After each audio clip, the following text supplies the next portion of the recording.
तो कोण होणार? डॉक्टर गरिबांची सेवा करणार. तू रे? मी वकील होणार आणि गरिबांसाठी लढा देणार. रोहण्या तू कोण होणार रे? मी फौजीत भरती होणार आणि दुश्मनाच्या मुसक्या आळून देशाचं रक्षण करणार. वार भावानो, पण हे सगळं आपण मराठी शाळेत शिकून पुढे जाऊ तवा होणार ना.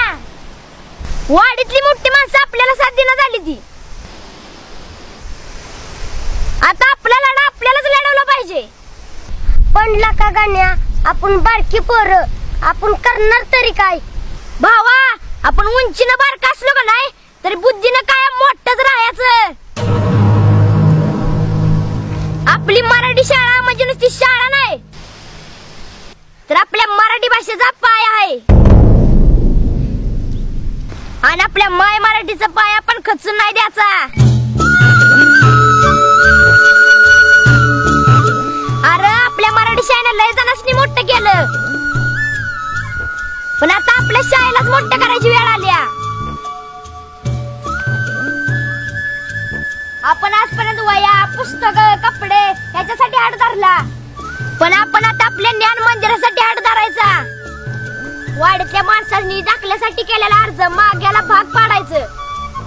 मॉम, मम्मी, मम्मा अशा 3-4 आया नाही ते आपल्याला. अरे आपली मराठी मातृभाषा ही आपली आय आहे आणि आय एकच असती. गण्या भावा, बरोबर बोलतोस तू. बोल सर, वाडीतल्या सर्व पालकांनी दाखल्यासाठी केलेले अर्ज माघार घेतले. काय? अभिनंदन सावंत सर. अहो ही तर आनंदाची बातमी.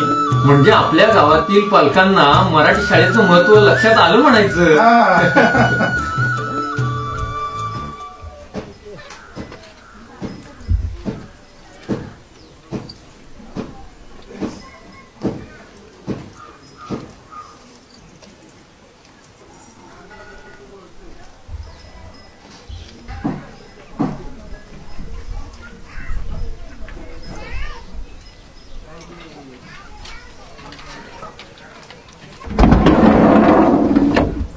काय झालं म्हातारे? बसवी ना तुला गाडीत? नाही बाबा बसवीत. माझा नातू मला इसरत पण मराठी शाळेला इसरत नाही. जाते मी. तुला